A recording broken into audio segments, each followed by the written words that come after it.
अप्रैल का महीना है और लगातार तापमान में बढ़ोतरी नोट की जाती है। इसमें कल लोकसभा चुनाव के दूसरे फेज की वोटिंग भी है। ऐसे में सभी लोगों को घर से भी निकलना है, वोटिंग भी करना है। इसी सब मुद्दे पर हमारे साथ बातचीत करने के लिए आईएमडी के एक्सपर्ट नरेश जी हैं। ये बताइए कि कल कहाँ कहाँ जो है हीट वेव की स्थिति रहेगी और कैसे क्या मौसम रहेगा, चूंकि सभी लोगों को घर से निकल के वोटिंग करना है। देखिए, अगर आप हीट वेव की बात करें, इस समय जो ईस्ट इंडिया है वो मेजरली हीट वेव की ग्रिप में है। अगर मैं एक चित्र के माध्यम से आपको समझाना चाहूँ, इस समय वेस्ट बंगाल में हम पिछले 2-3 दिनों से लगातार रेड अलर्ट दे रहे हैं और आने वाले 3 दिनों में भी अलर्ट रहेगा ही वहाँ पे, क्योंकि वहाँ पे heat wave to severe heat wave mean जो टेम्परेचर है वो सामान्य से 6.5 डिग्री से भी ज़्यादा है कुछ हिस्सों में। उसके साथ ही जो उसका एडजॉइनिंग एरिया है, जो सब हिमालयन वेस्ट बंगाल है, वहाँ पे भी सीवियर हीट वेव प्रिवेल कर रही है। अगर आप बिहार की बात करें तो बिहार में भी हम एक्सपेक्ट करेंगे हीट वेव कंटिन्यू रहेगा। झारखंड के भी ईस्टर्न पार्ट में हीट वेव का पूरा रहेगा, आपका सिनेरियो बनता रहेगा। और अगर आप इसके बाद उड़ीसा की बात करें, उड़ीसा में इस समय भी severe heat wave condition generally north Orissa में प्रवेल करी है। नेक्स्ट 2 डेज वैसा ही रहेगा। उसके बाद डे 3 के बाद ऑलमोस्ट इंटायर उड़ीसा में भी heat wave to severe heat wave होने का अनुमान है। इसके लिए हमने उड़ीसा के लिए आज के लिए ऑरेंज और कल उसके बाद 2 दिनों के लिए रेड अलर्ट दे रखा है।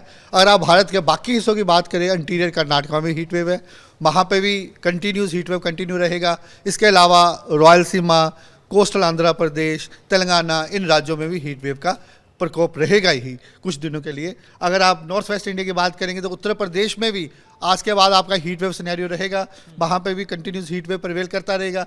अगर आप बाकी हिस्सों की बात करें, मेन एक्सक्लूडिंग उत्तर प्रदेश, तो वहाँ पे जो टेम्परेचर्स हैं सामान्य है, या सामान्य से 1-2 डिग्री कम ही है। राजस्थान में भी टेम्परेचर ठीक है, कुछ जगहों में 40 डिग्री या 42 डिग्री है, लेकिन वो सामान्य समय होते हैं और वहाँ पे कोई हीट वेव का सिनेरियो नहीं है। सिमिलरली वेस्ट इंडिया में ऐसा कोई सिग्निफिकेंट नहीं है। अगर इसके बाद अगर कोंकण गोवा की बात करें, वहाँ भी 2 दिनों के बाद अभी हमने हॉट एंड ह्यूमिड का वार्निंग दे रखा है, उसके बाद वहाँ भी हीट वेव हो सकता है।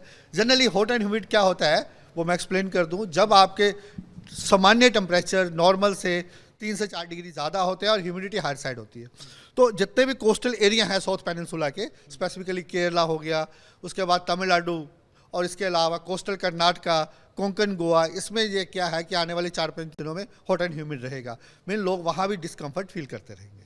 कल लोगों को वोट करने भी जाना है। बंगाल की आपने बात की कि सीवियर वहाँ पे हीट वेव की स्थिति बनी है, तो किस समय लोग वोटिंग करने के लिए खासकर चयन करें और बच्चों को, बुजुर्गों को क्या कैसे करना चाहिए? देखिए, उसके लिए क्या है कि हम इलेक्शन कमीशन के लिए एक स्पेशल बुलेटिन इशू कर रहे हैं। इन जनरल आल्सो की समर के टाइम 1 मार्च से लेके हम एक सुबह 8 बजे बुलेटिन इशू करते हैं कि आज के दिन कहाँ हीट वेव रहेगा। उसके बाद 4 बजे एक डिटेल बुलेटिन हम इशू करते हैं, उसमें आने वाले 5 दिनों में कहाँ हीट वेव रहेगा। उसमें इंक्लूड करते हैं ह्यूमिडिटी इफेक्ट, जैसे हीट इंडेक्स हो गया, हॉट हैजर्ड मीन, हम humidity, bend, continuous heat wave days, सबका इम्पैक्ट रहता ही है, वो सारी चीज़ें इंक्लूड करते हैं। उसके बाद एज़ पर एनडीएम में हम एडवाइजरी साथ में ऐड करते हैं। अगर हमारा येलो अलर्ट है तो लोगों को क्या प्रिकॉशन लेनी चाहिए, ऑरेंज अलर्ट है या रेड अलर्ट है। ऑब्वियसली जब रेड अलर्ट दिया है तो people should take high precautions. तो जब भी दिन का टाइम है उस समय तो नेचुरली निकलना नहीं चाहिए। अगर मजबूरी है निकलना है तो सिर आपका ढका हुआ होना चाहिए। They should wear some loose cloth, इस टाइप का पूरा हम उसमें इंक्लूड करते हैं। और फ्लूइड का इंटेक ज़्यादा रखना चाहिए, नींबू पानी इस टाइप का। तो ये सारी चीज़ें हम एडवाइजरी साथ में इशू करते हैं। अलॉन्ग विद दैट एनडीएम में भी या उनके स्टेट डिसास्टर्स भी वो भी सारी एडवाइजरी इशू कर रहे हैं कि लोगों को क्या क्या प्रिकॉशंस लेनी चाहिए। तो ये हमारे साथ आईएमडी के एक्सपर्ट नरेश जी थे। इन्होंने सीधे तौर पर कहा कि देखिए कुछ जगहों में सीवियर हीट वेव है, जैसे वेस्ट बंगाल का इन्होंने जिक्र किया कि वहाँ पर ये स्थिति रहेगा और इस स्थिति से वैसे कैसे निजात पाया जाए, प्रिकॉशन इस समय कैसे लिया जाए। चूँकि वोटिंग करने के लिए तो कल सभी लोगों को जाना है जहाँ जहाँ पर वोटिंग है। तो इस समय जब दोपहर की स्थिति यानी कि 12 से 1 बजे का जब समय होता है, उस समय अगर कोई भी व्यक्ति वोटिंग करने जा रहे हैं तो कम से कम सिर उनका ढका होना चाहिए और नींबू पानी समय समय पर वो लेते रहें ताकि इस हीट वेव से बचाव मिल पाए। वीडियो जर्नलिस्ट सुमित कुमार के साथ अमित चौधरी, न्यूज नेशन, दिल्ली।